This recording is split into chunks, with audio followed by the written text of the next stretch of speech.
pay $2.50 per square foot, with the government subsidizing the rest of the purchase price.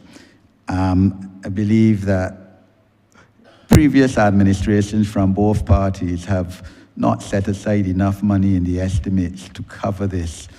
And in many cases where the purchaser pays in their subsidy to the government, whether it was to the land registry, previously it was to the Ministry of Housing, but the government didn't have enough funds to pay the balance, and therefore title was not conveyed. And just wondering, Honourable Minister, if you could speak towards this, what assurance can this Parliament give to these tenants who are looking to have their title conveyed to them in a speedy manner? Thank you, Member. Critical for us, and I spoke on this sub-program in my preamble, where we have allocated funding under 532, tenantries, relocation and redevelopment. I think that's it, some $7 million. And we started the whole process, of, sorry, it's $6 million, which is the payment of the government subsidy to the landlord, the difference between the open market value and the $250 per square foot. And I give in my preamble figures between 2018 and 2025.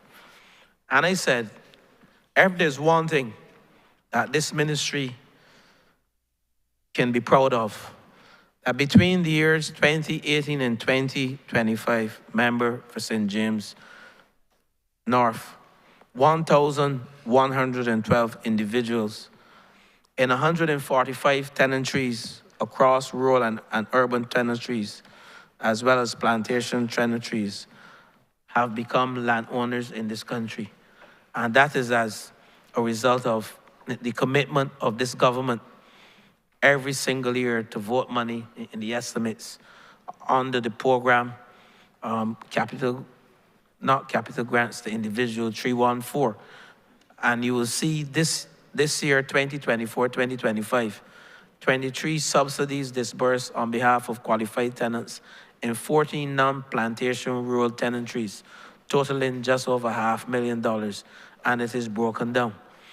From St. James to Christchurch to St. Peter, I can call them Reed Tenantry, St. James, Bartlett's Tenantry, Christchurch, Ashby Land Lodge Road, Christchurch, Millington Tenantry, Gibbons Bogs, Taylor's Gap, the Garden, that's down by you, sir, around the town, St. Peter, Fostet Village, St. Lucie, Art Gap, Melrose, St. Thomas, Lower Mount Stanford again, that's down by you, St. James, Clark's Road Tenantry, St. Michael, Hoddesdale, Smithland, Bridgecourt, St. George, Fairview, Christchurch, Churchview, Newcastle, and St. John, and the list go on and on and on. And we have allocated in the year, based on the progress of 2025, we are saying 225 persons have the opportunity to become property owners next year. And the disbursement of 23 subsidies means that these individuals will become property owners. So, Honourable Member, this government in 2025, 2026 will indeed again, and I have the figures here, 2025, 2026 figures, will see another 37 tenantries at just over $600,000.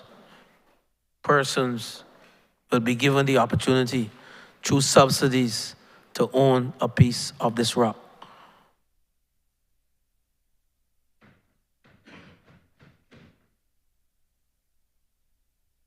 I don't know if that answers you. Yes. Thank you, Honourable Member. And Honourable Chairman, my final intervention on land still, the issue of availability of government land for persons who own houses. And we know, all of us know, as representatives of the people, the issue of where some of our constituents may own a house, but they don't have land to put the house on. In a lot of cases, maybe in some cases, rather, the landlord may have given them notice to quit, to move off of the land. And Honourable Minister, I want to give you the opportunity to inform not only your fellow parliamentarians, but Barbadians as to what is the solution to this problem here, the issue of availability of lands for persons who may own a house, but who wish land to rent it on, because at this particular stage, for instance, they don't have the capital or some other reason they don't want to buy the land. Thank you, Honourable Member, and I can speak from a position of knowledge based on what I'm seeing. There are a number of persons, and the Chief Planning Officer, he can attest to this, or this Chief Legal Officer, both of National Housing Corporation, they can speak to this as well. But I just want to lead into it. Helping every last person. That's our mantra. So the idea of National Housing owning land and persons being able to rent the land, but we are pushing home ownership. And if these persons can rent the land, yes, we are fine. We are relocating persons and we are renting them the land. And I won't say what the cost is. I will leave the CLO to tell you. But that has been NHC's mantra. Currently, there are at least 4 persons before the board I know who are looking to rent land. They don't own the land. They've been asked to vacate the land. They have their own homes, and they are advised we would assist with the moving of the house. And of course, the land is not free. We can't offer the land for free. So this is a program that NHC has engaged in over the years. And I would ask the CLO firstly to Ms. Henrietta Bourne-Ford to speak on this. Thank you, Minister. The corporation has been tasked with making every effort to locate lands for persons who have been dispossessed. In some instances, persons may own their own houses, but you may have been given a notice to quit by a landlord. There may be social circumstances where you need to remove yourself from the property. What we have been doing, this is the first time it has been going on for a while at Parish Land, particularly I can speak about that in Christchurch, where we have officers in the field trying to identify any lots that may be available to cater to those persons who have those needs. You have your own house, but you need land either to rent or with the option to purchase. So this is something that we have been placed on the front burner to enfranchise persons. Thank you. Thank you, Honourable Chairman. I yield. Mr. Chair, I wish to correct the chair, but I don't want to put false information out there as it relates to the subsidies. The surveying for the year of these lots which fall under the tenantries, non-plantation and plantation tenantries, there will be 246, at $300,000, 247 lots to be surveyed at $300,000. So I just want to correct that in the chamber. I don't like to put false information out there in the public as it relates to surveying and the subsidies.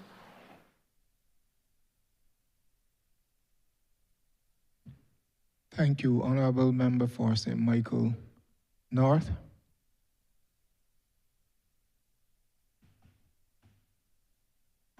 Thank you, Mr. Chairman, and good afternoon to the House and to the Minister and team. Let me congratulate you, Minister, for the tremendous work and, of course, commitment and dedication that you are bringing to your tasks, leading this challenging ministry. I have 3 questions, basically, but the first one relates to St. Michael North, of course. What are the planned housing solutions that the people of St. Michael North can expect in the not-so-distant future? That may be the best way to put it. I don't want to put a timeline on it, but in the not-so-distant future.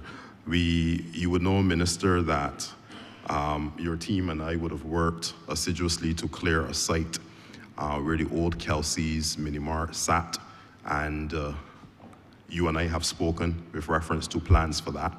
So I would love for you to be able to share what are your thoughts and your team's thoughts relative to any planned housing solutions for St. Michael North. I must say here as well that my team and I have embarked on an exercise of identifying some vacant government land, some vacant public spots across the length and breadth of the constituency. And I have those coordinates that I'm pulling together in a letter that I will send off to your attention. And I'm hoping that it will be as easy as dropping a house on each of those spots I have identified for the people of St. Michael North. So I'm looking to hear from you the planned housing solutions for St. Michael North.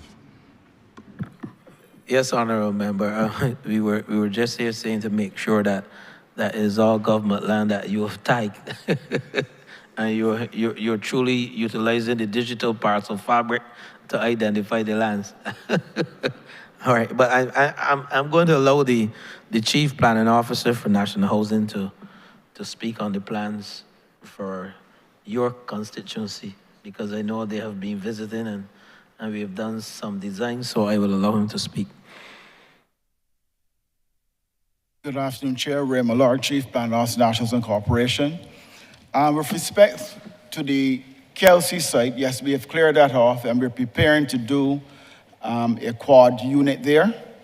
And we were looking at doing it earlier, but we were going through a process of examining some different building technologies that we wanted to test in terms of the production of the quad.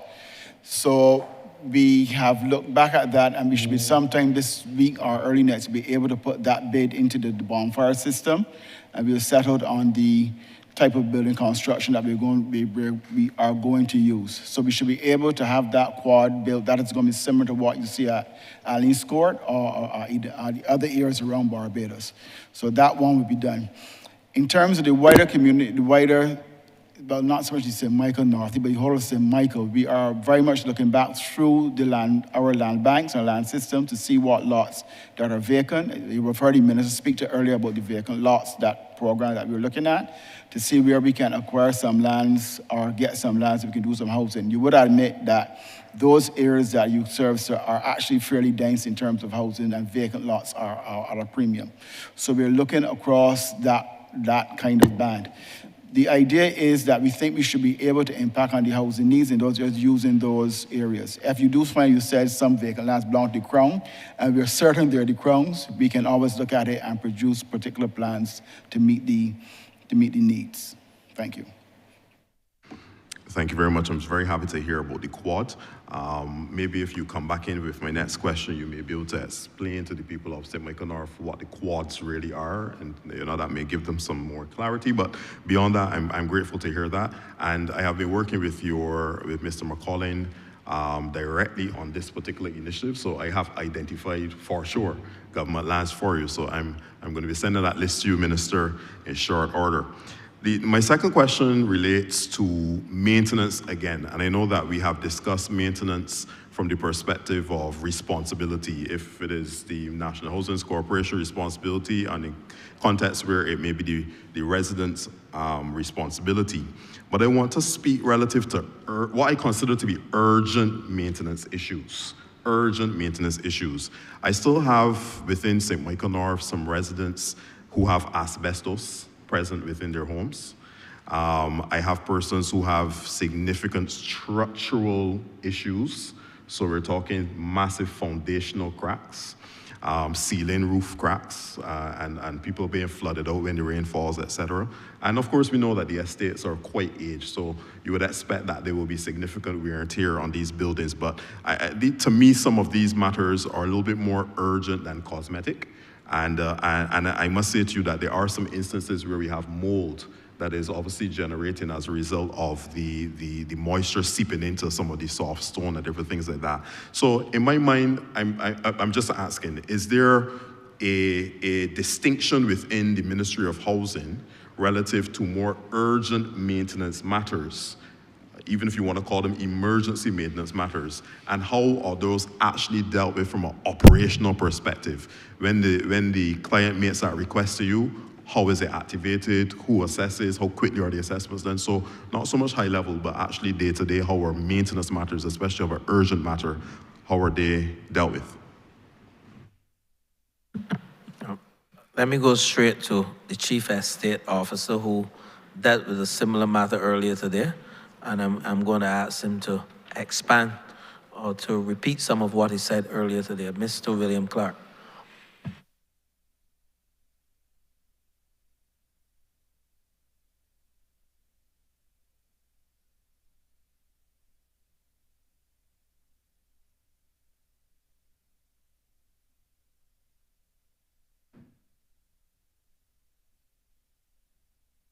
Yeah, thank you, Minister. William Clark, Chief Estates Officer at the National Housing Corporation. The question of the urgent repairs to some of the houses, particularly in Eden Lodge, we've done quite a bit of investigations on those homes. And we've started to carry out repairs on some of them. We recognize the issues that are involved. And quite often, though, these problems exist for quite a long time. And we have to be able to rectify them one by one. Hence, the plans that we have in place are going to be looking at how best those could be done. You speak primarily about the issue relating to how these matters are addressed. Well, once an issue is called into the contact center, we take that information and it is addressed, it is logged. Within 24 hours, 48 hours, someone will come out to assess the problem, and then having done that, we look to see how we can prioritize the repairs to that particular issue. We are aware that there are some of those houses that are very old in that area. We are aware of those problems, but we also recognize too that there is a bit of issue in relation to some where it is not possible at the moment to be able to carry out repairs, particularly in the plumbing area with some. For example, to repair those plumbing issues, it would mean we put old pipes onto new pipes, and that has been a problem. So right now we are looking to see how we can work that out by starting to replace the entire plumbing structure so that in due time, you will not have those repairs being degraded. But we are aware of the problem. Yes, we are working assiduously to get as many of them as possible done, but of course it's going to take some time. But we are working to have that rectified. Okay, thank you very much. And I must congratulate and thank as well Mr. Padmore from your team, who has been doing a lot of work within the estate, the Eden Lodge estate in particular, and obviously improving and upgrading the circumstances of the people who live there. So thank you for the hard work that you guys are doing in that regard. I note your 24 to 48 hours in terms of an assessment after a calling. So my people are going to be happy to hear that quick turnaround time when it comes at least to an assessment by one of your members. The last question, Minister, relates to the electrical upgrades. You spoke about it in your intro, and I want to give you the opportunity. What was missing from your delivery so far on this particular point would have been timelines. Now, I know that this project has been going on for quite some time, and I have across not only my Eden Lodge estate, but of course in the Grisettes area in particular, I would have written to you guys very recently at the beginning of this year to make note of the fact that the Grisettes estate housing units have not benefited from the electrical upgrade project or program as yet. At least in Eden Lodge, many of the units have already been converted fully. Some of them are pending. Many of them are pending. So I would love to know where we are relative to those two estates, and how quickly can the people of Grisettes be able to be beneficiaries of at least the beginning phases of the electrical upgrade project. If you have any general timelines relative to these two things, I'll be very much appreciative.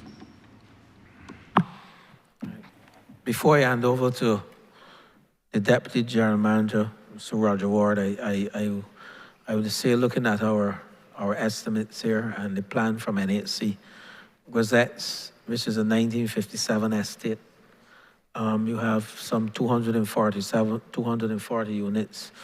To tell you that we'll do all of these units, we have budgeted to do in this year 664 units, and you are part of that 664.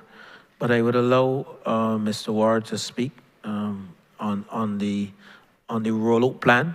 But I can see here, year 2025, 2026, was that a 1957 estate, 240 units, and the cost to upgrade your units are $1.92 million, and the total cost to upgrade the 664 unit is $5.312 million. I would love to accomplish all. This NHC has been budgeted $9 million from the consolidated fund in the estimates, and 3.5 of this relates to sewage upgrade and electrical upgrade, and the other 5.5 goes to the operations. So let me ask the Deputy General Manager to come in, and if he wants to add on what I said earlier, he can do that. So over to you, the Deputy General Manager, Mr. Roger Ward. Good evening again to the House. My name is Roger Ward, Acting Deputy General Manager. Thank you for your query, Honourable Member. With respect to Eden Lodge, we are in the process of completing the electrical upgrades there. Of the 353, I think we've completed 312. The other 41 are currently under the works of the contractors. And with respect to Grisettes, Grisettes is scheduled within the finance period 25-26. Actually, we have it scheduled as long as the first tranche of the funding is made available in April.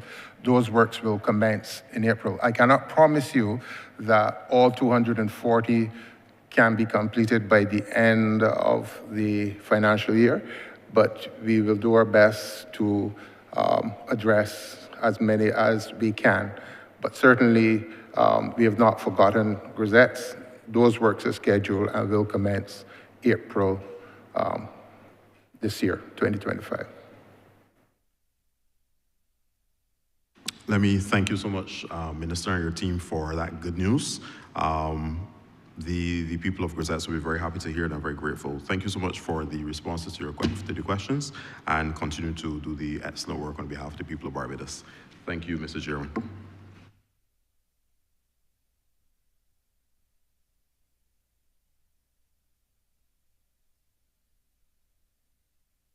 Honourable Member for Christchurch West Central. Thank you, Mr. Chair.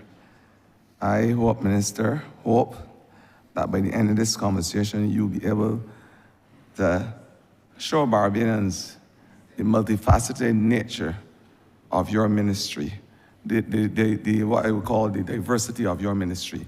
And I want to go straight in your land administration and modernization program, which speaks to you using geospatial technology, geospatial science, in order to map not only land spaces, but allow other departments, private sector, to be able, using an efficient new technological system, to be able to do the business and realize their business.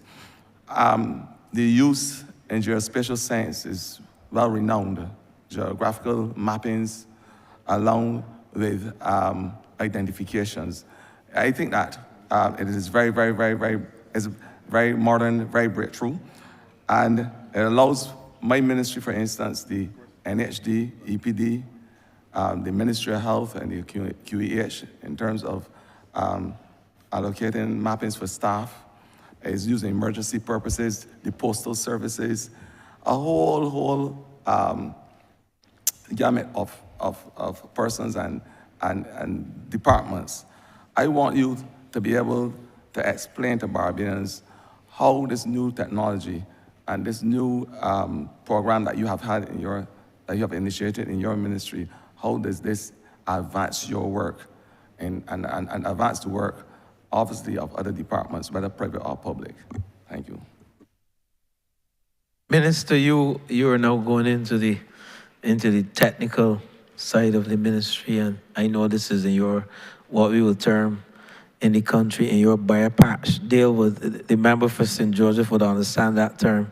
When going somebody briar patch, that's in the bosom, and the member for St. Thomas as well, in the briar patch of this ministry, and we recognize that there are several geospatial initiatives, GIS initiatives that have been implemented, including one that you have benefited from recently within the Environmental Protection Department, the derelict buildings and vehicles reporting app. It is a mobile app that can locate, pinning the location on a digital map. You can use a voice note or type in directions to this location. And the users were able to input photos to supplement their submissions. And you were able at EPD to respond, to find these vehicles and also the derelict buildings. But I would love to go further and ask some of the technical team here, the Land Administration Modernization Program, which will leverage geospatial data driven by several different paving the way for lands and surveys, as well as other agencies, to modernize the public services that are related to mapping and spatial data, forcing meaningful citizens' engagement. The digital parcel fabric I would like to start with first, and I would like to ask Ms. Michelle Sinclair, land surveyor within the Office of Lands and Surveys, to speak to us on some of the geospatial work that they have done. The story must be told also that this division received one of the highest awards recently, the Barbados Public Service Excellence Award, for its transformative efforts in modernizing services, enhancing efficiency, and setting a benchmark for innovation within the public service. So I would like to invite Ms. Michelle Sinclair first, and then I would ask Mr. Paul Cullimore to speak on the Barbados Building Identifier, to educate the public and this chamber on the good work that is being done by the Lands and Surveys Division, not only for them, but for the public service and for the wider Barbados. So over to you, Ms. Sinclair. Good afternoon. Michelle Sinclair, Land Surveyor, Lands and Surveys Department. The National Digital Parcel Fabric is a digital representation, a digital map of the approximately 127,000 land tax parcels in Barbados. The project was conceptualized to support the modernization of land management and to improve the collaboration between agencies by allowing us to integrate the land-related databases. And that is for agencies including the Planning and Development Department, the Ministry of Housing, and the Barbados Revenue Authority. We can overlay other data to have an interactive and searchable platform that is used by many agencies through our dashboard to ensure more robust searching and improved decision-making. For the parcel fabric to maintain its value, data must remain current and reflect changes in our landscape due to subdivisions and development. And so the Lands and Surveys Department has sought to incorporate maintenance of the parcel fabric into our current work program moving forward.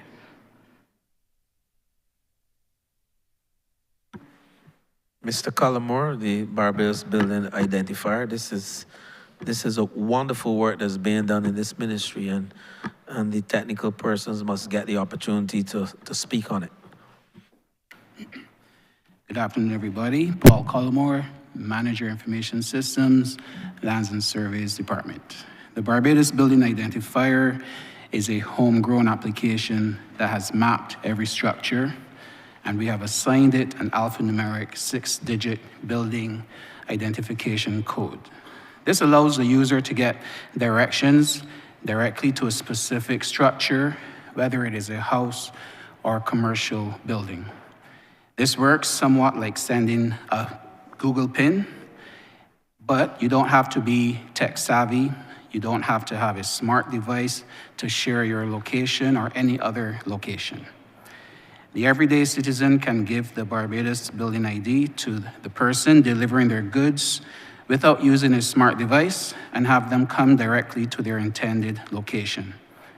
This can assist emergency services to locate you, especially when time is of the essence. This can also be used to assist a new postman with finding a specific house where there are several houses on one parcel of land.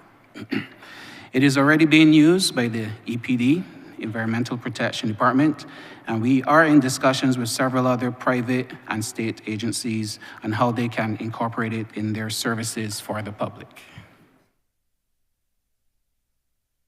Let me just add here to this in layman terms.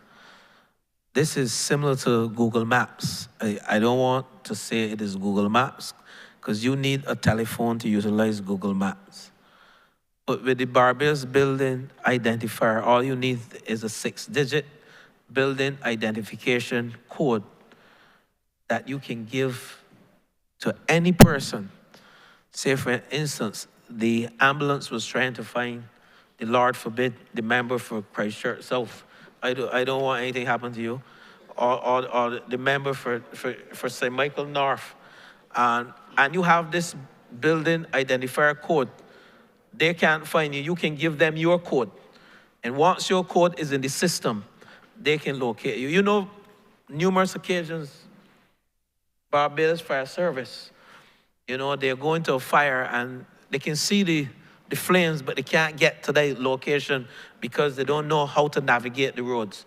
This app will allow, this mobile app will allow all the services, the ambulance service, the Barbados Postal Service, all the services within the public sector, and also private, to access persons in a meaningful way. It will not replace Google app because you need mobile phone to utilize the Google Map. So persons without mobile phones can utilize this app. And indeed, this is revolutionary. I just wanted to add that to the discussion, to what the land surveyor, Mr. Cullimore, would have said. Minister, finally, we have had some issues over the last couple of years with buildings in terms of mold and fungi. We had issues as it relates to building syndromes. You know it. What is your ministry doing to ensure that there is safe, healthy accommodation for persons that will fall under your remit, and obviously others in the public sector? Thank you, sir. We know over the last 3 to 4 years, the sick building syndrome has crept in on us. And it's basically due to poor environmental conditions within our buildings. But I would want to allow the Deputy Property Manager, Mr. Brian Hines, because I know he has been on the forefront of addressing sick building syndromes and bringing environmental specialists and addressing some of the volatile organic compounds that they've been using that impact that leads to respiratory problems, cleaning agents. faulty AC conditions, water ingress. So I would allow him to take the floor, the opportunity to tell us, what were some of the challenges and how we intend to address them. So over to you, Mr. Hines. Thank you, Minister. Good afternoon. My name is Brian Hines. I'm Senior Property Manager at the Ministry of Housing. Over the last 3 to 4 years, we've had a number of issues occurring within government-owned and privately rented accommodations that house government offices. The Ministry of Housing has taken this very seriously because the health and safety of all the occupants and visitors to these buildings are very important. The ministry is currently conducting a complete assessment of all the properties it owns as well as the ones it rents. There's currently a tender being closed shortly where a number of professionals within the island is conducting detailed surveys of all the offices. And we are also receiving assistance from CAF. They've given us a grant of approximately $414,000 US to assist with the cost of this exercise. And they're also willing and able to provide us with technical assistance where we have deficiencies in certain areas. One of the things that coming out of this we've found is that some of the practices that we engage in within the building environments are directly responsible for some of the mold growth. Some of it speaks to lack of maintenance, water ingress, inefficient air conditioning systems that have allowed extremely high relative humidity to exist within the building environment, which provides a very good base for mold to grow and thrive in. So we are working at implementing systems that will be able to measure and alert us to conditions that are not conducive for proper occupancy, and will also alert us to areas where we need to pay special attention to maintenance. Currently, the ministry is looking to employ technology to help us with this in terms of keeping track of our maintenance and our scheduling. We've had some preliminary discussions with the MIST with regards to whether we will be looking at a off-the-shelf or a purpose-built asset management system to help us with our maintenance. And this is also part of the program of which CAF will be helping us going forward. Let me just add, he's absolutely correct. They've engaged environmentalists such as the Environmental and Property Management Services, Inc. And the government of Barbados, we have secured grant funding in the sum of $414,000 US from CAF to assist in this exercise. And the bank has also indicated possibility also of providing technical assistance to assist us with these challenges. So it's work in progress, Minister, and I hope we have answered your question. There's no one-day fix to this problem. It is just to go in and do the right thing within these buildings to stop water ingress within certain aspects of the buildings, because we know what happened, what can cause mold to enter into buildings. Thank you, Minister.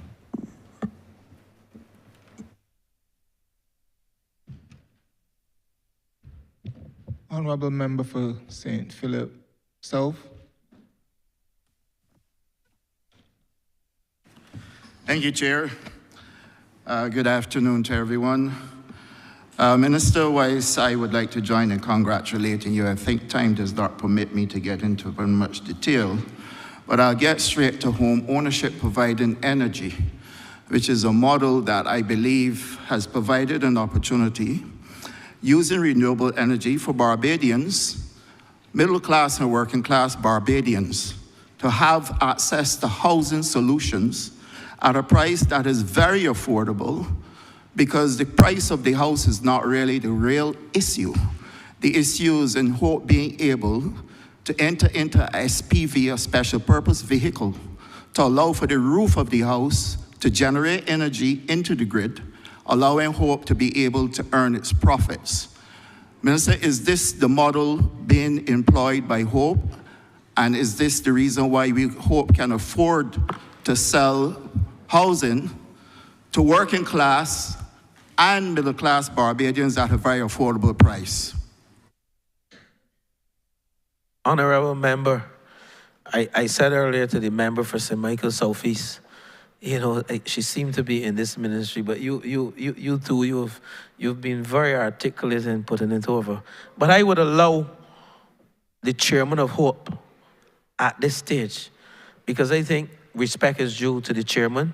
Those whoever else don't want to respect him, they can choose not to, but respect is due to the chairman to tell the country and articulate the process which will lead to ordinary Barbadians owning their home. I have done it, and perhaps the honourable member for Christchurch South wants to hear from the chairman of Hope, and I will allow him to speak at this stage. Over to you, Mr. Colin Scaife. Thank you. Colin Scaife, Chairman of Hope. So just to touch on something the Minister mentioned in his opening remarks, the identification of 550 acres of land. That's the start of the pipeline for Hope. That equates to 28 sites around the island, which will be developed in a progressive manner going forward.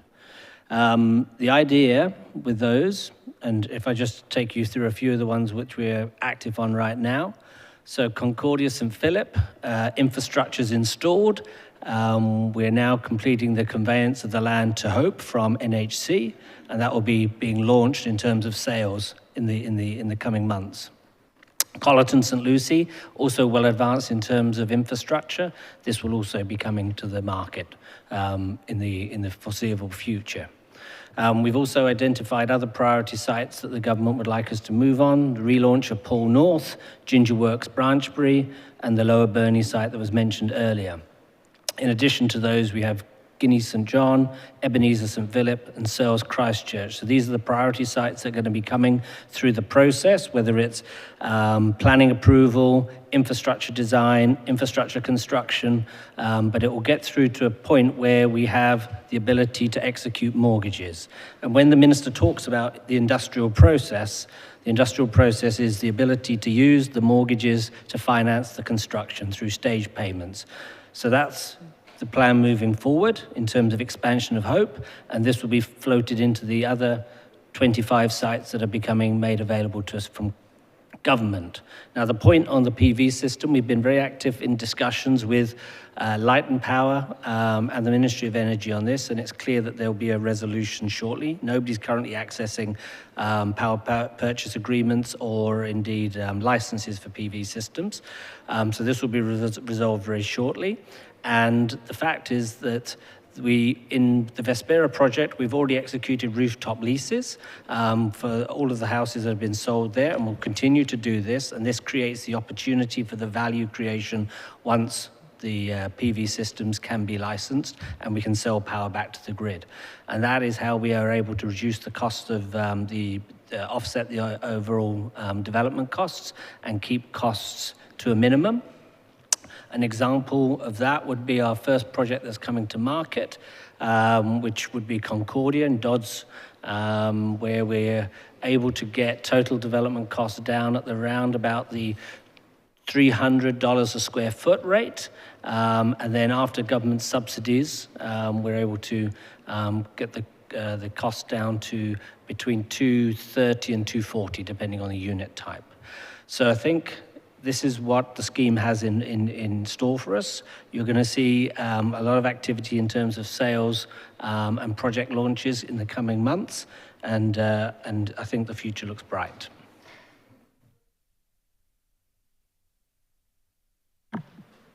Thank you, Chairman Scaife.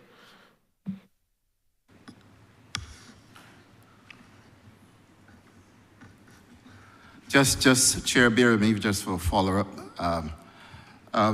Minister, you are aware that, and I'm pretty familiar with Carpenter's Glade, which is the area where I grew up. Most of the people who are attracted to that area are particularly from working class Barbados. It's in the constituency of my colleague, St. Philip North. And you're saying to me that these people now, who ordinarily would have struggled to own a house, can now get a house through home ownership, providing energy at a price that is affordable to them because your recoup of your profits will come from the renewable energy on the rooftop. I will allow Mr. Scaife to carry on.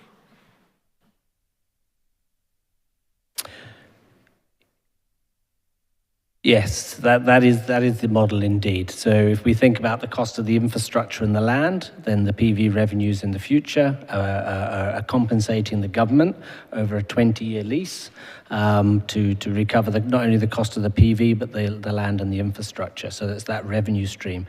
And then beyond that, then the homeowner takes ownership of the system themselves and they benefit in the long term. So it's a win-win.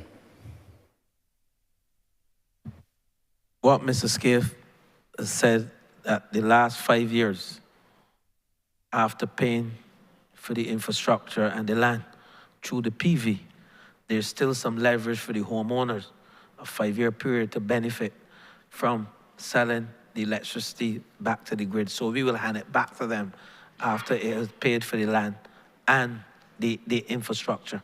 That's the model that he's speaking to, that I spoke to earlier. Thank you, Chair. I think this is a very powerful model that is designed to enfranchise and empower our working class and middle class people. It is an ingenious approach to housing, and I really commend the Minister and his team for such a project.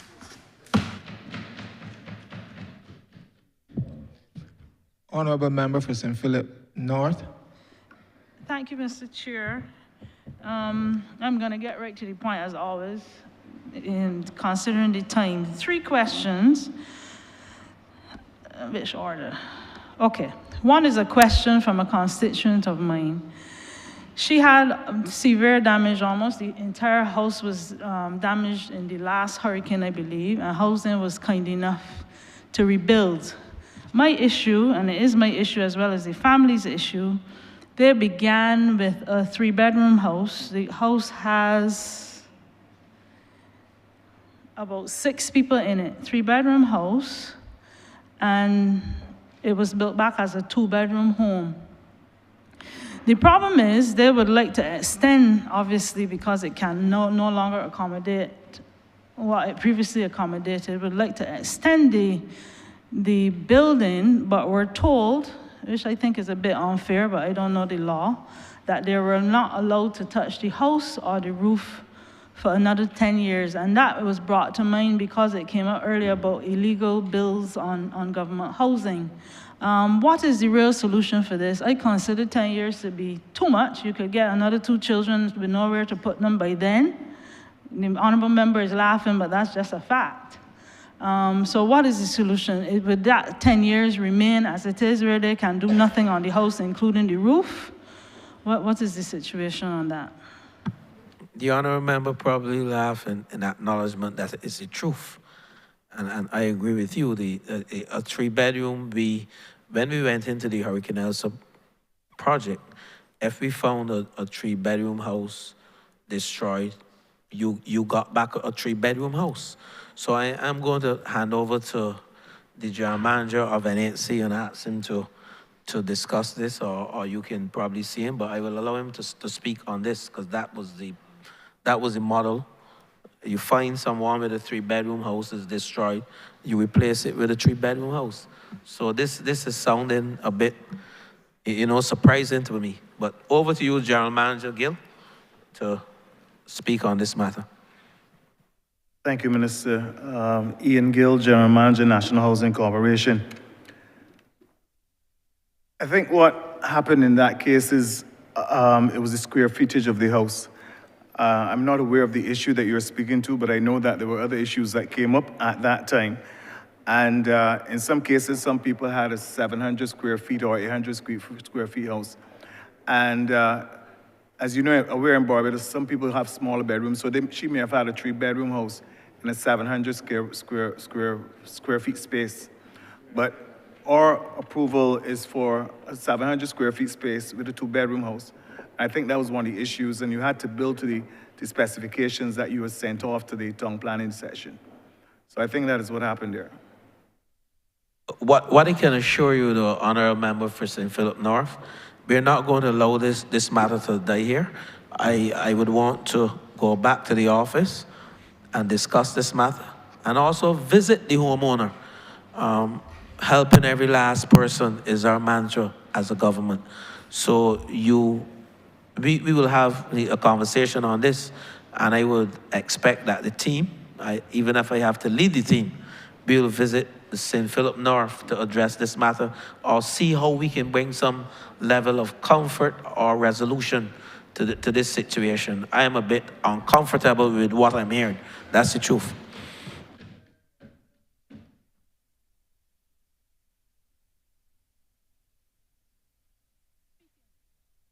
You know to whom you're speaking, so I will definitely follow up with you on that. It's on the same footprint as far as I can tell, but I think to hold somebody, and I use the word ransom for 10 years, not being able to adjust the household is a little bit, I don't want to use the term ridiculous, but I will, ridiculous.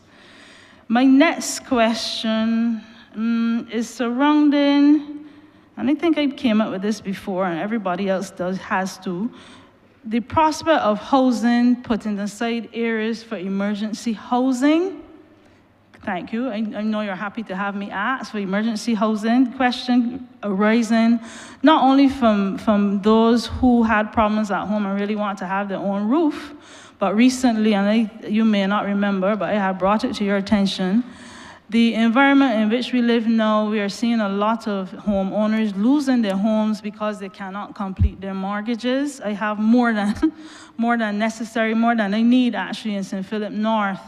And one in particular obviously was asked to move. His income is not enough to buy a house as yet, but his income is enough to have a, well, regular house in terms of regular income, but he had enough to purchase a low income.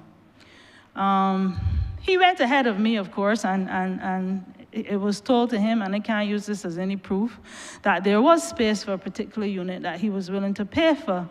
But when I called, that was null and void, and after that, I could do nothing for him. And you know how the MPs are blamed for these things. Going forward, what is our plan for emergency housing, short-term housing, if you will? Very good question, and you know, we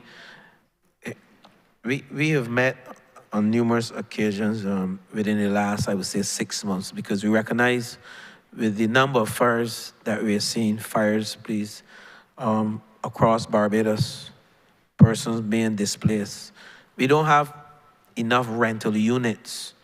And I dare to say we don't have any free rental units at this stage. Remember for St. Michael West, remember for the city, they can attest, because these are the gentlemen that I speak to, the member for St. Michael's Southeast also, with respect to Valerie and persons, you know, who want to get a rental unit. Emergency housing though, in our view, and the member for St. Michael's South, he can speak to this, the social scientist in the room and the member who has responsibility for that ministry. Emergency housing relates to emergency, not to go in and spend 5 years, 10 years. Emergency when you have an emergency. It is supposed to be a rolling stock of housing that we build to accommodate persons who have challenges. They're put on the road, they had fires and families. We have started the process though. We have just acquired Warwell House on White Park Road. And the member for the city, you will not get all. It's emergency housing, even though it is in the city. Persons from St. Philip who had a fire and who wish to be relocated temporarily until they can, make their way, we can utilize World House. In addition to that, the Ministry of People Empowerment and Allied Affairs, the two permanent secretaries and the chief property manager, along with the ministers, we have identified some lands, and I would allow the chief property manager to speak, and then the director of emergency housing, Ms. Kelly Hunt. So over to the chief property manager first, because we have to allow people to know what is happening within the ministry and who the officers are that are indeed championing the cause on a daily basis for the working class people and everyone in this country. So over to the chief property manager. Before you respond, officer, I'm asking you to, all of you, including the officers and the honorable members of parliament, to be very precise and direct with your responses, as we have to accommodate a number of other persons who wish to speak, so we have to keep it extremely tight. Thank you.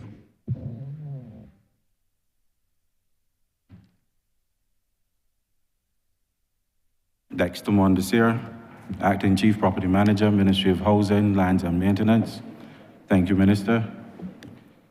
The Ministry has identified a number of sites across the island and a number of existing state-owned properties or buildings that will be repurposed to be utilized for emergency housing.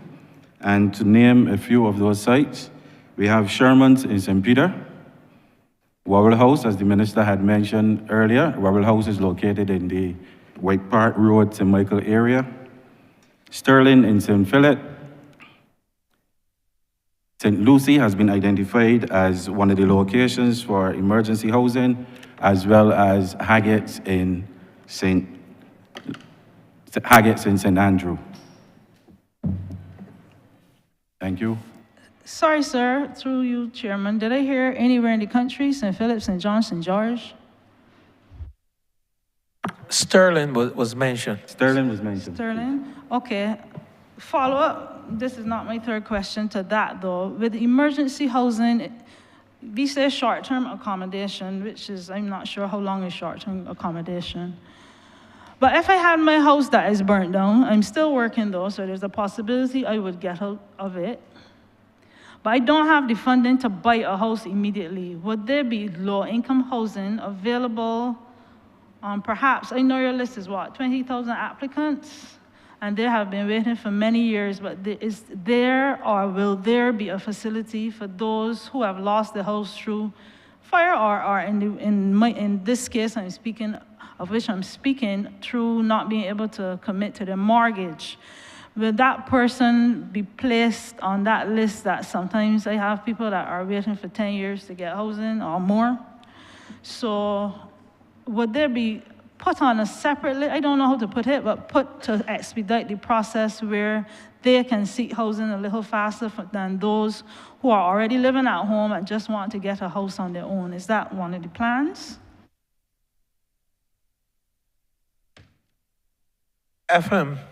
If I'm hearing you correctly, Honourable Member, you mentioned someone whose house is burnt down and they're looking to not acquire the house immediately, but to get some form of rental until they can acquire the house, but they are working.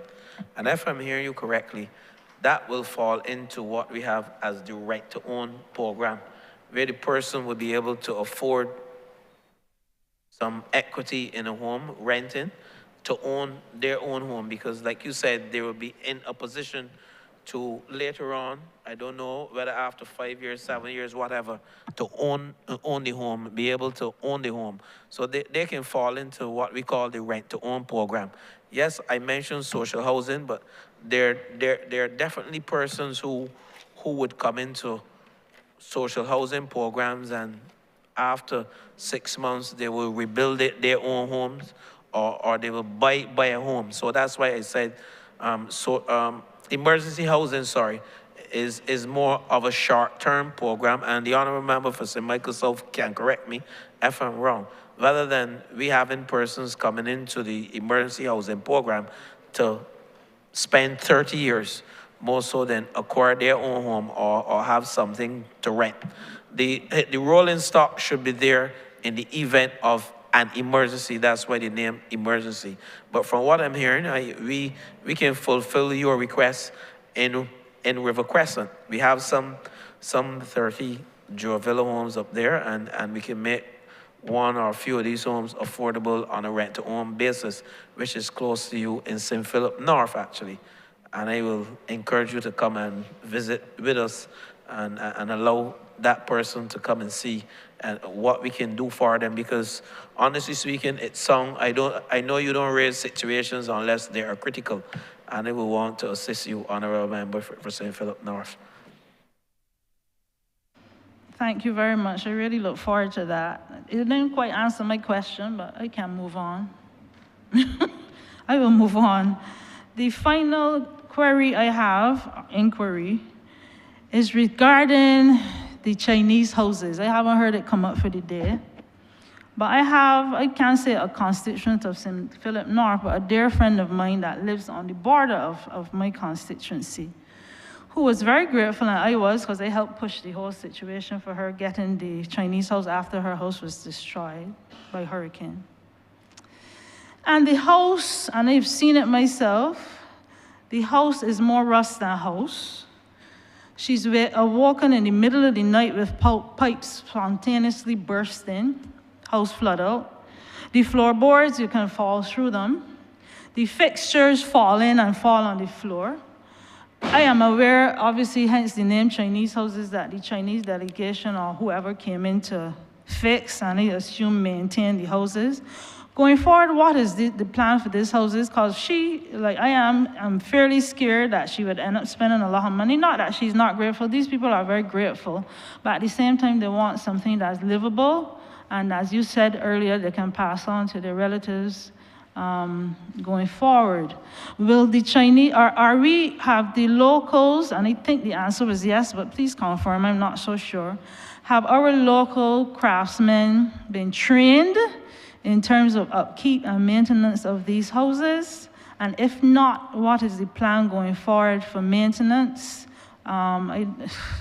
The house is in such a state, I almost want to say rebuild, but what is the plan going forward in maintenance for such a young house that is rusting, is actually full of rust, all of it?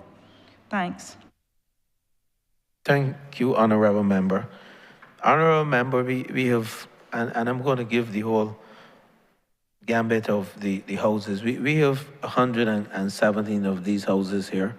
We have had problems with one or two of them, not many of them. We have persons who 23 Hurricane Elsa victims living in these houses. We have some other persons living in them across the country who have had good experiences. The structure, in our view, is very good, very sound. When you travel around Barbados, I can send you now down to Wanstead, and you can see a structure. Send you to St. George, and these are persons who have purchased these type of houses outside of the East-West, but from China, the same type of house. What the issue there may be the quality of finishing. And whenever we see a situation like that, the Chinese would come in and they would address it. So I would ask the team to visit the director of emergency housing, who this program falls under when it first started for Hurricane Elsa victims. We recently had a challenge at Hackett Hall where not the roof, a roof is different to a ceiling. The ceiling fell in because of the clips that were supposed to secure the ceiling. Again, I don't know whose fault it is, whether it was one of the locals because they were the first set of houses that the locals worked on, and we don't see that across the length and breadth of Barbados. So I am prepared with the team. I would ask the director of emergency housing with a team to visit, and I'm sorry that this was not drawn to my attention before, or the attention of the of the permanent secretary, so we could have addressed this, you know, a long time ago. But these are things that can be fixed. I suspect it's the quality of the finishes. They all, from what I see, there are some that the quality of finishing were superior to the others. And these are some of the things that occurred on this project. I spoke on it, and some members may say, I am the poster boy, like they want to say, but I am not the poster boy. I understand engineering very well, and I understand structures, and I can tell you when a structure is poor from when it is sound. It has nothing to do with the structure. It has to do with the quality of the finishing. And if we have to change it on behalf of the tenant, we will do that. So again, I have two things to address for you. And we'll do the audit. We did one on the houses at Haggett Hall, and we also did one on the houses at Solaris Court, as well as the houses at Coconut Hall. And in my view, these houses are good houses for the ordinary man. And they have been built certainly at half the price of $650 per square foot. And they are serving a purpose. The fire victims from Wellington Street, the 5 families, they're happy. The Hurricane Elsa victims, member for St. Michael Southeast, they too are happy. Most of them are comfortable in these houses. And I will make sure, Honourable Member, that we address this problem for you frontally. And if the finishes are of poor quality, we will have those finishes changed, those fixtures and cladding or flooring boards changed. Thank you, Honourable Member. You've made at least 3 promises to me today.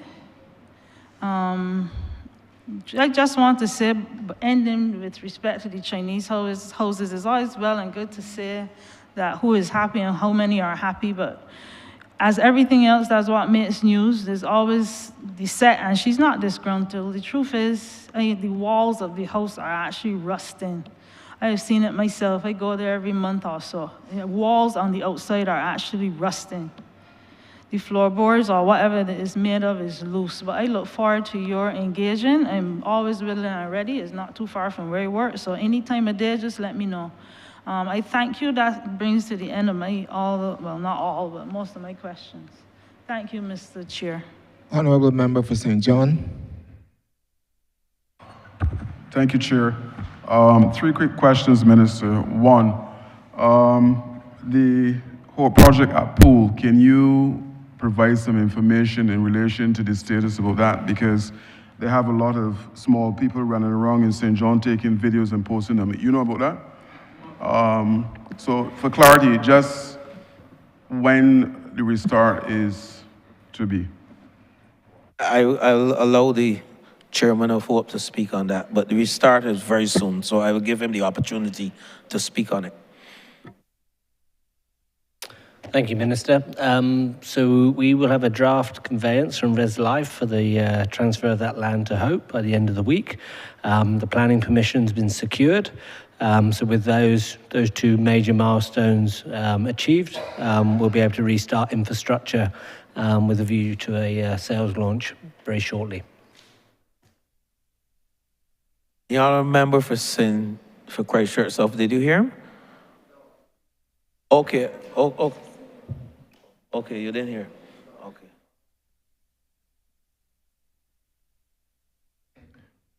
You need me to repeat? Honourable. You need me to repeat for you? Honourable Member. Okay. The question came from the Honourable Member for St. John. Direct your responses to him. Thank you. Let us You're move fine. on. You're fine. He will stop these small people from taking Okay, pictures. but Second question, Minister. At the same location, I have some residents downwind that are being impacted by coverage. Any idea how soon we can have that area cleared?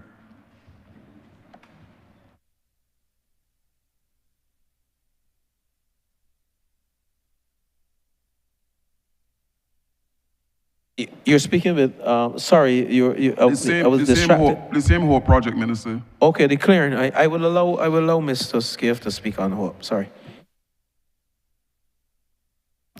Sorry, I didn't catch the question. Okay, there's a lot of overgrown grass, including courage, that is impacting residents. I need to have the area clean. Can you say how soon? Okay, thank you for alerting us. We'll get somebody straight onto that. Thank you. I said thank you for alerting us. We'll make sure that's dealt with immediately. Minister, my last question is in relation to the two areas that were identified when I was at the ministry for urban development. One in Sherburne, the other one in Cherry Grove. Can you speak to the possibility of these two areas being developed? Mr. Lord, in the interest of time, Chief Planning Officer, please.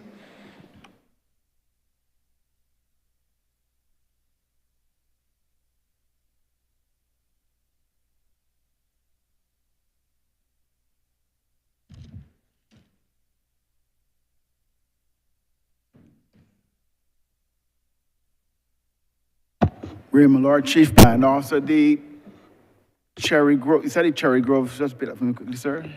Cherry Grove. Cherry Grove, and the other one was two.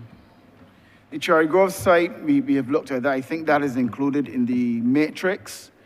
As well, we include that in the matrix for the land acquisition. Because, again, that was a linear site, but I think we've looked like possibility of expanding it and take a bit more land there. So we are looking at that within the context of the land matrix that we have done. So the other one you looked at, I think, was the one on the other side of Poole. Sherburne Main Road. Sherburne Main Road. That is connected to the lands, I think, that were under the Rest Life matter. So the National House is not engaged at that aspect of it. I think when that area is settled out with the same matter, our colleague from this Chairman Scare for speaking up, we should be able to look back at that site again and look at that, put that back into the housing matrix.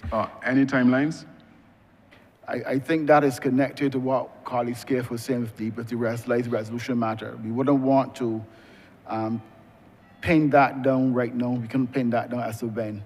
But when that matter is settled, we should be able to include that in the broader housing matrix.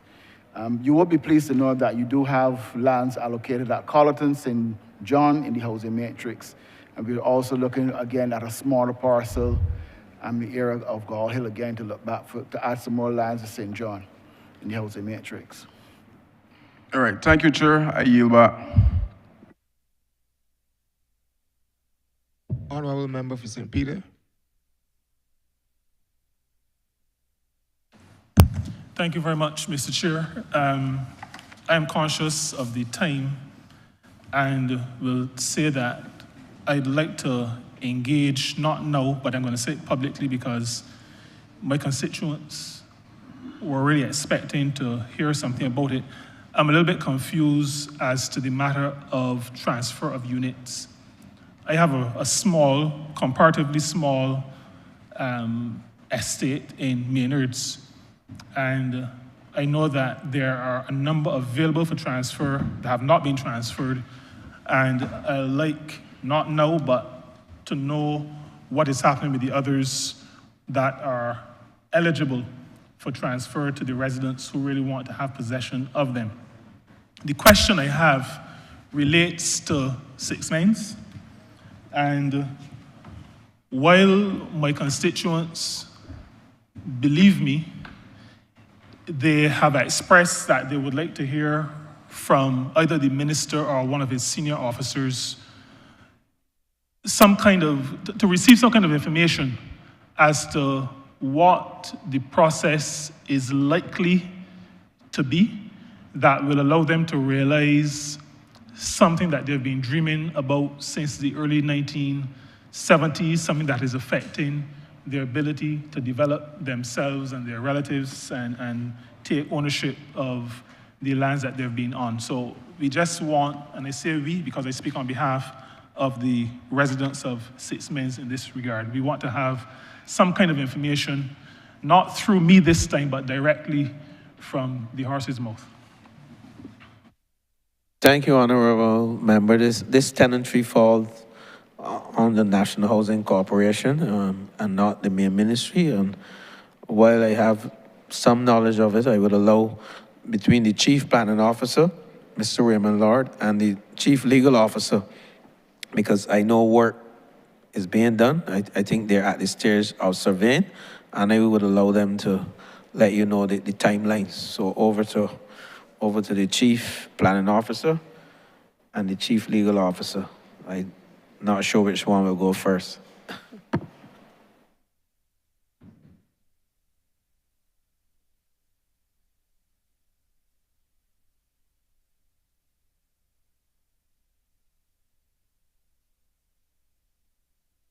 Thank you, Chair. What I can say is that originally the National Housing Corporation was involved in the initial project to pull those lands for and do the subdivision work. The ministry worked with us, and I think the chief housing planner has taken over that aspect of the project, and she may be able to give a bit more clarity on it, because there's an active project in subdividing that land, working to put that land into about 3 blocks, if I remember correctly, to allow for the conveyances and under the tenure-free hold purchase act to be done. So Minister, allow my colleague, Ms. Johnson, to add some light. Good evening, Nicole Johnson, Chief Housing Planner, Ministry of Housing, Lands and Maintenance. The ministry has started the surveying of 80 lots at 6 Mains in St. Peter under this current financial year. And for the next financial year, we are going to be looking at completing the surveying of the remaining 145 lots, which will enable those tenants at 6 Mains, St. Peter to gain access to their lands. Thank you.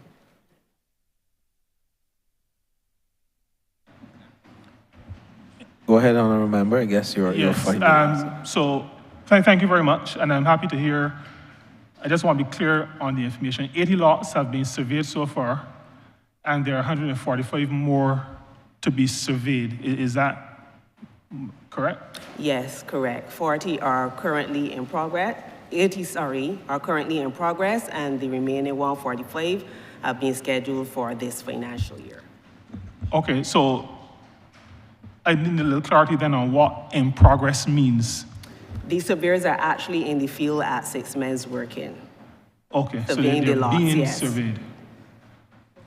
Okay, is there, given the time being taken on the 80, any indication as to when the process will be complete? And the other part of that query would be, is it the intention of the ministry to await the entire survey before work begins on conveying property? The 80 are expected to be completed by the end of this financial year, and no, as soon as those plans have been received, we will forward them to the National Housing Corporation so that they can start the conveyancing process for those persons. Thank you very much. Thank you very much, Chair. Thank you. Honourable Member for St. James South.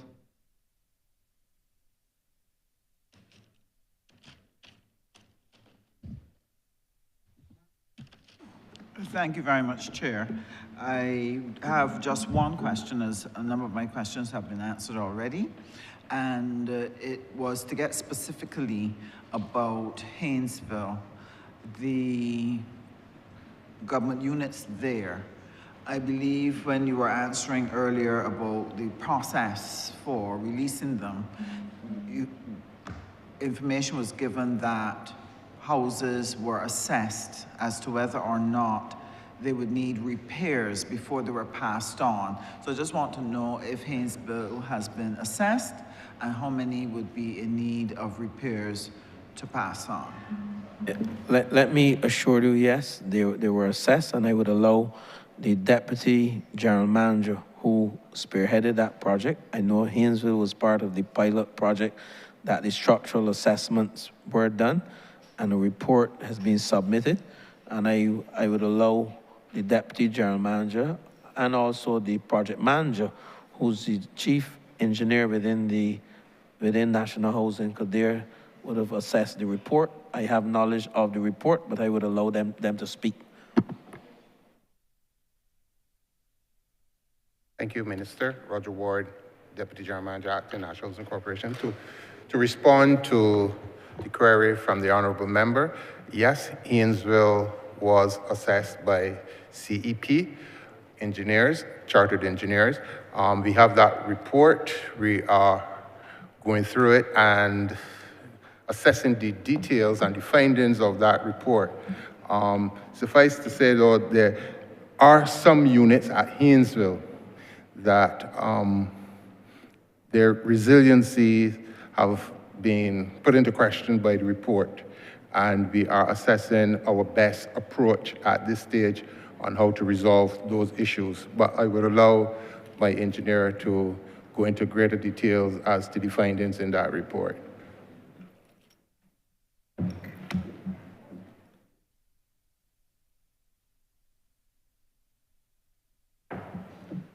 Good afternoon, Dwight Thornhill, Project Manager at National Housing Corporation. As the Deputy General Manager said, CP would have done a report on different types of units. They have some units there which have concrete roofs. There are 11 blocks, and a lot of the tortron was ripping off as well as some of them were built with clay blocks. So that's what the Deputy General Manager was referring to in terms of the engineering firm had some issues with the structural integrity of those ones which they're assessed. They gave some recommendations of how to carry out the remedial works, and we are presently carrying out a cost-benefit analysis as compared to do the repairs, all right? For those units, they also looked at the other units, which are the typical units that they have throughout the estates. You usually find these in the Pine and as well in Belle Plaine as well. And they also suggested some remedial works to carry out to these units to make them structurally sound before they can actually then hand them over through part of the process, as you would have said, to the tenants. So this is well in train. And this is likely to be done this year? Is it within your budget for this year to address this? Well, yeah, that was the plan.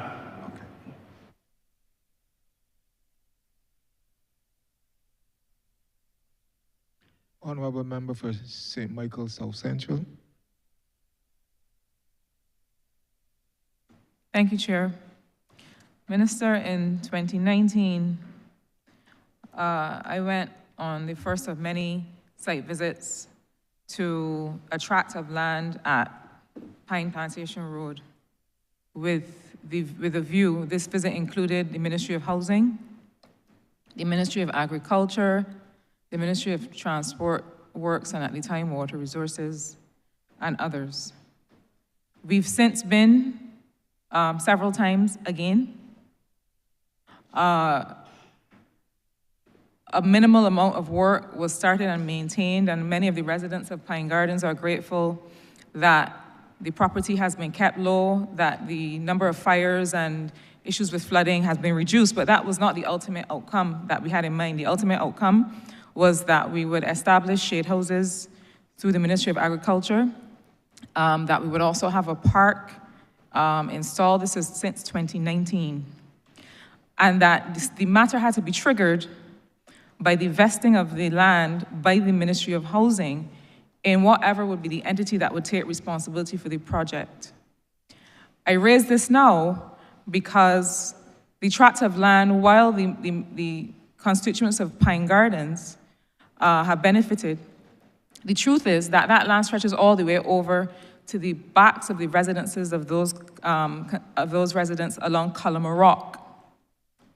You will understand that constituents feel that there might be two St. Michael South Centrals because one set of residents has gotten relief and the others, their property is not being maintained and there's no long-term plan for how people in Cullimer Rock are going to get relief from the overgrown land. The fact is that there's a Health Services Amendment Bill before the Senate right now that's about to be passed that says that we all need to be responsible for the land that we own and for maintaining it. And I would hate to see that the government of Barbados and the Ministry of Housing is breaking its own law. Can you give us some insight on what is happening there, please? there are two things there, and I will allow the permanent secretary to speak on the whole aspect of the transfer or the vesting of the land in the right authority with respect to the shared houses. But you're right, we have to lead by example, and constantly we are looking at ways in which we can, identify our land. Sometimes I must say to you, there are some areas of Barbados where, I am happy that the digital parcel fabric is in place now so we can identify all of our lands, but we have to find a way to maintain our properties. And if we have to put a charge on ourselves for that, then that must be done to let us know that we have to keep our properties and lead by example. But the whole aspect of the vesting, I would allow the permanent secretary to speak to you on that, because he has thorough knowledge of that vesting and as to when or why it wasn't vested. So over to you, permanent secretary.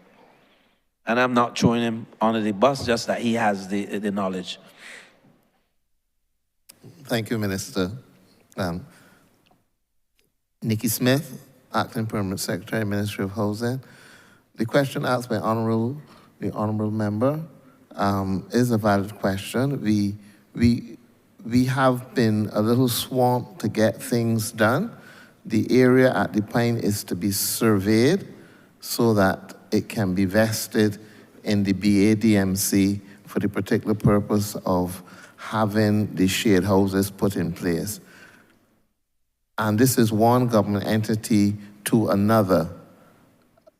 I would actually like to suggest that because we have been a little slow does not stop the process.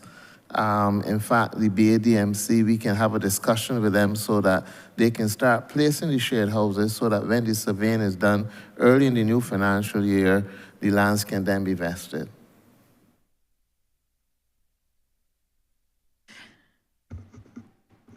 This is meant to be one government that has recently installed senior ministers that are meant to coordinate these things across ministries. I would hate to think that we all sit together all the time and we have to come here to hear that the Ministry of Agriculture could have gone ahead years ago. But we thank you for the answer. I'll move on quickly. Minister, there has been a lot said in your responses today. And I thank you and the officers here for the responses. But I will tell you honestly that while there's been a flood of information, I feel no greater sense of clarity on the overall housing master plan of the government. When I say that, what I mean is there have been a lot of numbers called, this number of houses here, that number of houses there, but as against what target or as against what benchmark? And I'm not asking this to be academic at all. I'm asking this because every week on Wednesday evenings in Tweedside Road, I sit in a constituency clinic to hear from constituents who are genuinely confused about what are the options available to them. They really don't understand between Hope, between East-West, between the possibility of rent-to-own, between having land to put houses on, between derelict houses that you're doing an audit of to understand where they do not understand. And I can't help them because I confess to you that I also am not clear on how do I help them understand what are the solutions, person by person by person, that I can send them to. I do hear a lot. I have an application in at NHC for 20 years. And they're not clear. Notwithstanding all the work that you're doing, I think that there must be an effort to make that transparent to the people of Barbados, because otherwise all of your hard work, which I know that you're doing with good intent, will be in vain. Is there some plan to, in one place, on one website, in some clear way, help Barbadians to understand what is available to them, how long they might be expected to wait, What are some of the costs that might attach to some of these? How can people know with certainty what they can expect? Thank you, member for Christchurch, for St. Michael's South Central. The reality is, you know, we sit and we create plans, and you're right to some extent. If we don't share the plans, or if we don't have the plans out there on a website to show people what we're doing, it becomes an exercise in futility, because we're only speaking to ourselves. Recently, we sat and we discussed the same thing, whereby we have to show the country where we are building houses, what the rollout plan is, what the designs of the houses will look like, when to expect them. And I will assure you that within 2 months or so, or probably less, you'll see that master plan that we have on paper, showing parish by parish how many lands we have available, how many lands, the 567 lands to be vested in Hope, what is the rollout plan for Hope. And I must admit, if there's one entity that has shown their master plan, and I expect Hope to be producing this on their website, that's Hope, because Hope has a clear master plan as to how their houses will be built, when they will be built, what the designs of these houses look like, and you are preaching to the converted. So I share your point of view, and I agree with you that we have to show the public the work that we are doing in terms of the master plan. And I am prepared to share with the member for Christchurch South. You can come to the Ministry of Housing, and soon from now you will see it on our website. The Ministry of Housing, National Housing Corporation website should be up within a few months. I don't want to say the date, because the general manager and his team, they are working on it. But you are absolutely right. We should have designs to show people when these houses will be built, where they will be built, what they look like, what the cost is, and a rollout plan. And you are absolutely correct. And that will happen. That is what we're working on. Not just aspiring to, but working on it. I look forward to that, Minister. Thank you. My final question, again, is another one of transparency. In 2016, I met a man in Britain's Hill who had indicated that he had applied had shown interest in one of the housing units at Valerie in 2016. He never heard anything back. People have moved in and out of the units, several units, including many people from outside of what I would consider the immediate catchment area, including people from areas that boast of having some of the largest housing estates on the island. That man is now living in a container in the area. And thanks perhaps to the kindness of the management eventually of the NHC, who intervened when the officers of the NHC, probably because this is a matter of policy, having discovered that he was living there, flagged to have him removed from the property. Now, this is a man who is, for all intents and purposes, now homeless, having applied 9 years ago to live right up the street from where he has lived for many, many years and where he grew up. You will understand the angst and the sense of disappointment that a person feels that in their own community, they have to live on the street while people come from wherever to occupy units that in their minds should be available to them. Now, this is one Barbados. So I am not going to suggest that there will never be times when somebody because of fire, because of emergency circumstances, may not have to be located to one of these areas. This is one Barbados, and I'm not in this business of an MP getting this and an MP getting that. I don't get it. The people of St. Michael South Central get it, not me. And I would really like us to remove that from our language because the individual MPs in here do not get things. We represent people. And I pass that man every day trying to live his life in that container. Many years ago, he made an application, and since then, people from all about, by a process that I confess to you, I do not understand, end up permanently in those units. Can you shed some light on that for me?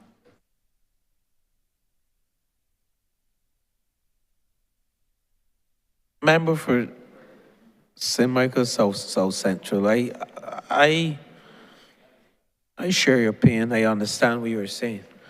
And perhaps while I don't want to formulate any answers for NHC with respect to why that individual is not in a unit, there may be answers, yes. And I am not sure if the person is working because NHC's focus, because it's not emergency housing at Valerie, NHC focus would be on placing persons in those units who indeed can pay rent.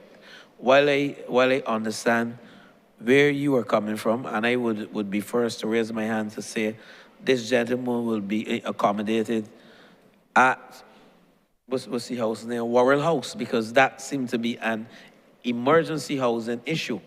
Because Valerie is rental units, and indeed I know NHC has failed to collect their rent over the years. Persons owe them at least last year $9 million in rent, and yet we walk around, some persons, oh, my unit not getting fixed. And I didn't raise that today because I'm not here to say because of this didn't happen. But at the end of the day, we must be able to be in a position to be self-sufficient, and if not self-sufficient, reduce the losses of $9 million. That's why Hope was formed. Because we recognize that NHC has been losing money, failing to collect rents, but yet persons living free. So at some point in time, NHC has to say to the public, I am placing persons in these units that were built for $27 million at $651 a square foot. We have to recover some of this money. And I think that is where they are. I'm not finding excuses, but that is the reality. We need emergency housing, and we have to move swiftly so that those persons that you're speaking about, and I'm not certain whether the person is working or if the person is unemployed, but I'm just using that as an example to say how NHC has been run over the years by successive governments. You mentioned 9 years, and I'm not putting no excuse for my administration either. I look at NHC finances, and I see that NHC, the revenue NHC generates, and the expenditure is 100% more. The expenditure is probably 100% more than the revenue. So when persons can go into school halls and talk about shut down Hope and keep NHC going, they don't understand what is happening. They don't understand the dire situation, the losses that NHC have mounted up over the years. And I am happy for a forum just like this, to let the public know that NHC has been operating at tremendous losses, and we have the figures. And I don't want to go into the figures this afternoon, perhaps tomorrow when I'm wrapping up, I can say it. But this is not to take away from the honorable member's question, because it's a fair question. You do not want to see your constituents living on the road in this country. And indeed, we need to push and get emergency housing up and running in this country as fast as possible. And that is my mandate. I raise my hand. I'm leading the charge. This is my team. And I vow that Worrell House should be, once the acquisition comes through, it's by private treaty. And that's the fastest way to acquire something, by private treaty. Well, I shouldn't say that, because my dear good friend, Permanent Secretary, would tell me the Land Acquisition Act is the fastest way because it gives good title. And I don't want to get into that debate here. But Worrell House should be up and running in less than 6 months. And Madam Member for St. Michael South Central, I am hoping that before then, and if he's not accommodated, he'll be the first to move in to Warwick House. And I will see to that. My Deputy Permanent Secretary is making copious notes, and I am a man of my word, both to you and also the member for St. Philip North. Thank you. Just as I make my closing couple remarks, though, to clarify, my question was really one of process, you know. With an example where I was using that individual. To clarify, though, that man, when I met him, was paying rent, which was the same amount of rent as the housing units at Valerie. And in fact, I was able to help him submit to NHC a letter from his landlord confirming that he had never missed a rental payment. So this is not a question of NHC's revenue, no. This is a question of process, and the process by which people living in a community have access to the housing units in that community. I already stipulated that I understand that this is one Barbados, and somebody from St. Joseph whose house was slipping may have to end up in a unit for some time. So I am not numb to that reality. But as a question of ongoing process, one looks and realizes, whoops, somebody is in the unit that somebody else had applied for years from that community. How are those people expected to feel? This is a matter of process. I will not ask you to answer again, but I will ask you to consider this, because it is something that we have to address, because I raised it because I don't have the answer. I can't defend it. So I brought it to this chamber for you to defend it. But I'll leave it there. Thank you, Mr. Chair. I yield. Honourable Member for St. Philip West. Thank you, Mr. Chairman. My question relates to conveyances. And I want to say that I'm grateful to the minister and his team who went to St. Philip West in 2023.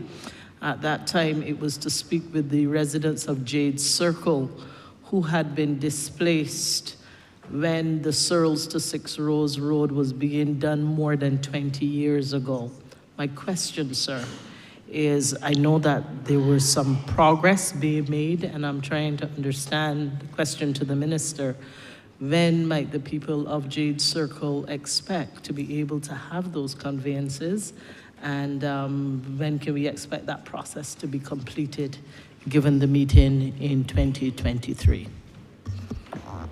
Thank you, Honourable Member, and I feel a sense of joy because I recall visiting with you a Saturday morning and my team, and the residents were indeed frustrated that after 20 years they have not been able to secure a title to their property.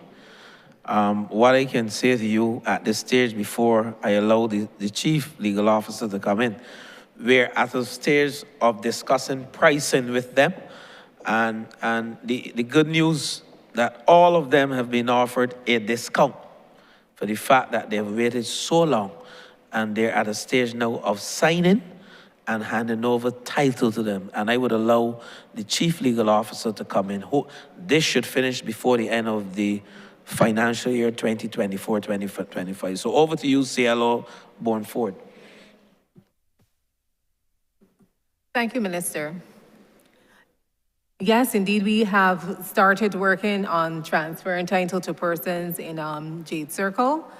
We did issue the offer letters to them, giving them the discount. A number of them have actually accepted the offer, and I think there are about 3 that have been completed within the last 2 months. So there are about a total of 5 in all that have been completed, and the others are active. So within the next couple of months, we expect that we should be able to close out that development, subject to, I think there are 2 persons who have not yet brought back in the offer letters. There may be an issue of financing, but indeed the matters are active. And we have made significant progress with transferring title to those persons. Thank you. Mr. Chairman, my second question relates to a number of the residents of St. Philip West while I say thank you for those persons who were displaced because of ELSA, their situation has been addressed. My question is with regards to when can we expect the rest of those residents, some of whom are still living in temporary shelter, when can we expect that the rest of the ELSA, persons displaced by ELSA, will be addressed? When can we expect that situation to be addressed? All right, before I wrap up on that, I will allow the Chief Maintenance Officer, Mr. William Clark, to speak on St. Philip West. I will assist him, but allow him to speak.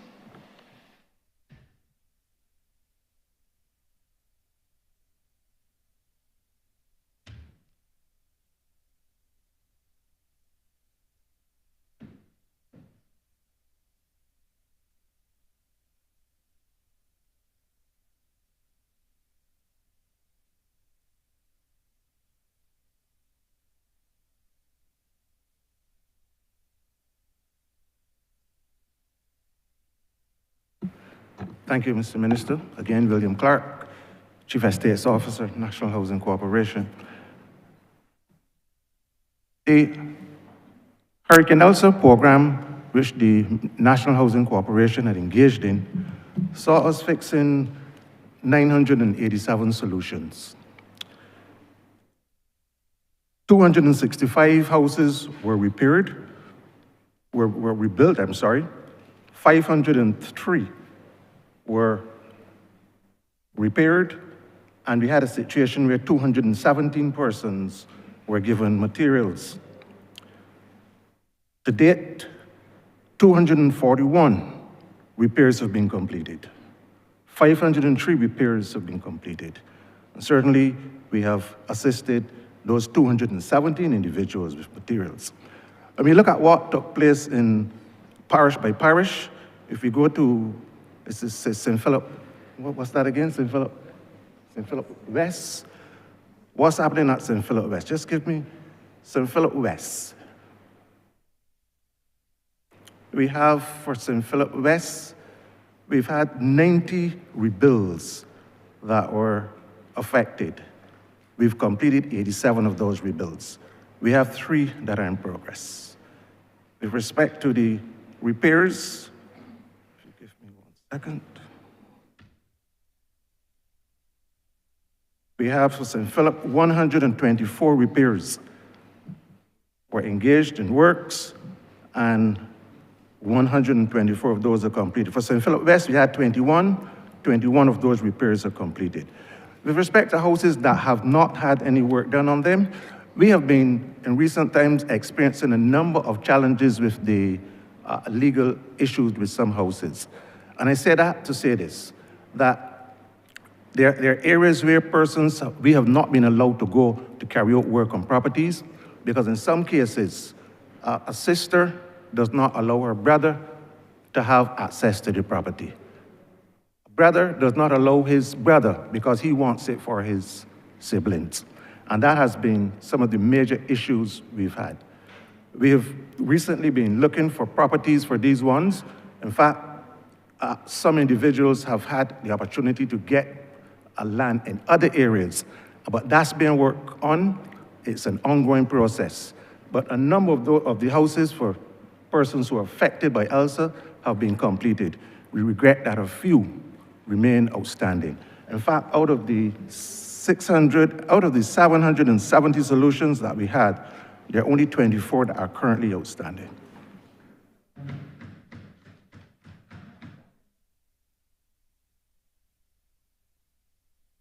Member for St. Philip West, at my notes, and I heard there's only 1 rebuild left in your area. And again, the challenge would have been landlord-tenant issues and the lack of housing where we can put these persons. Recently, Parish Land is one of the areas, member for Christchurch East, that NHC has the land, and we have identified we will have some of these lots prepared for the Hurricane Elsa persons. Haggett Hall, persons were placed in Haggett Hall because we said the quad units would be prioritized for those persons who have been impacted by Hurricane Elsa. Your next door neighbor, the member for St. Philip North as well, all of her repairs are finished. St. Philip South, all of his repairs are finished.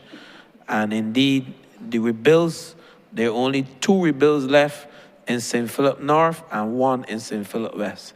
So the people of St. Philip have indeed been endowed with repairs and bills coming out of the Hurricane Elsa program. And this is remarkable, as well as St. Michael and the other areas. I don't want to go into the other areas, but I have the report from St. Lucie to St. Philip, where indeed we can see the progress with the Hurricane Elsa report on behalf of National Housing Corporation. So I hope that answers the question. And I commend you as well, because I know you visited the people and you told the people that the government will indeed address these problems. And I know it is a good afternoon for you to say to the people of St. Philip West, well done, thy good and faithful servant. I thank you. I yield to you, Chair. Thank you, honorable member. You may wrap up.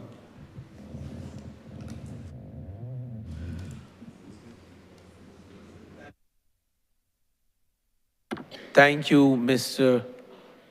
Speaker, Mr. Chairman, sorry. Mr. Chairman, let me just say that this year's budget, again, was prepared with a clear and decisive plan in mind for addressing the long-standing housing challenges.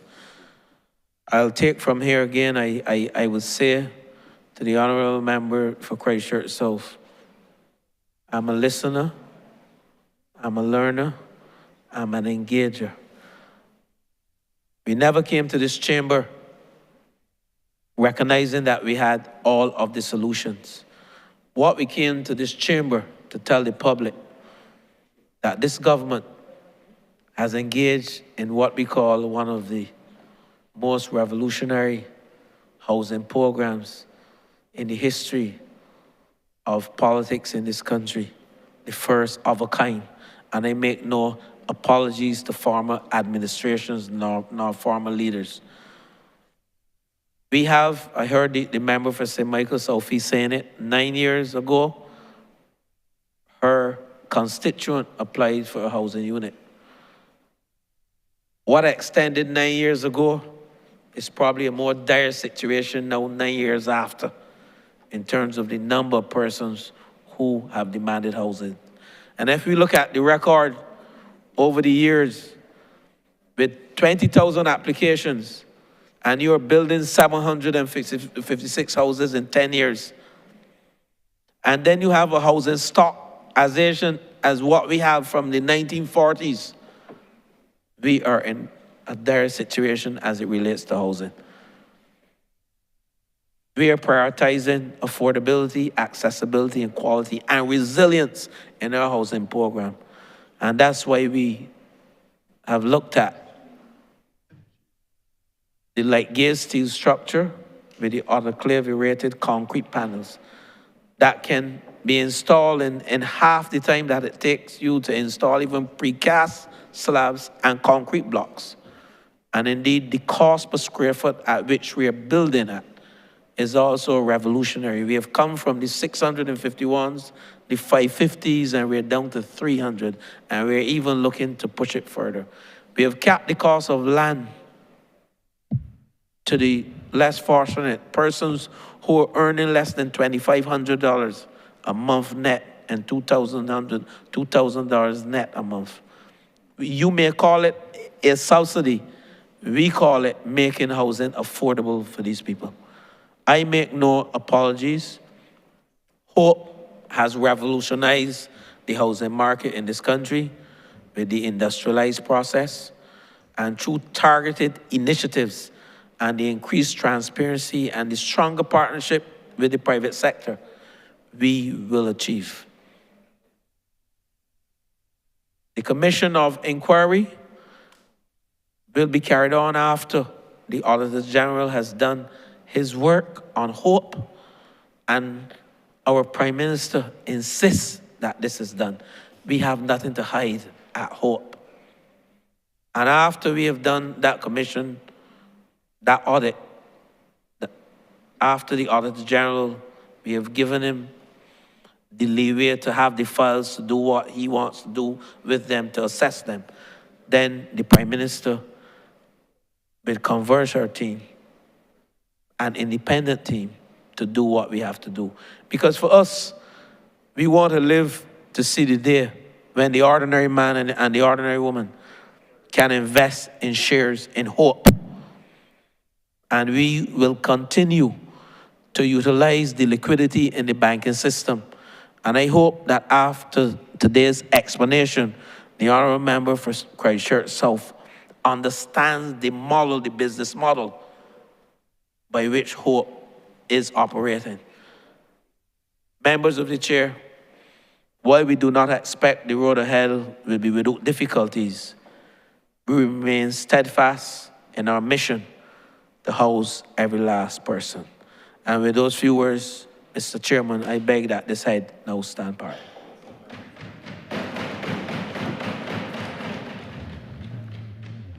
Honourable Leader of Government Business. Thank you, Mr. Chairman. I beg to move that you do not report progress to His Honour the Speaker and beg leave to sit again.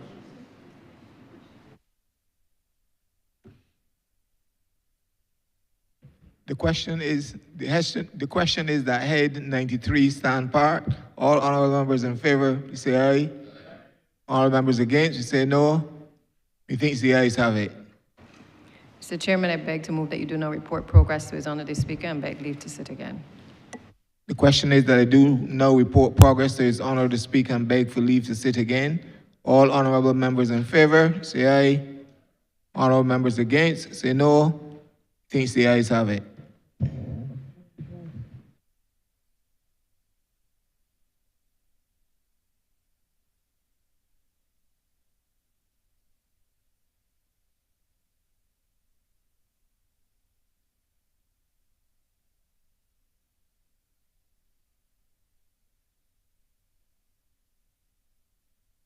Has reported progress and request leave to sit again.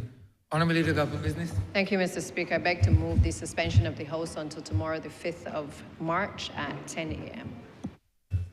Question is that this Honourable Chairman be suspended until Wednesday, the 5th day of March, 2025 at 10 a.m. in the forenoon. All those honourable members in favour, please say aye. Those against, please say no. Me think the ayes have it.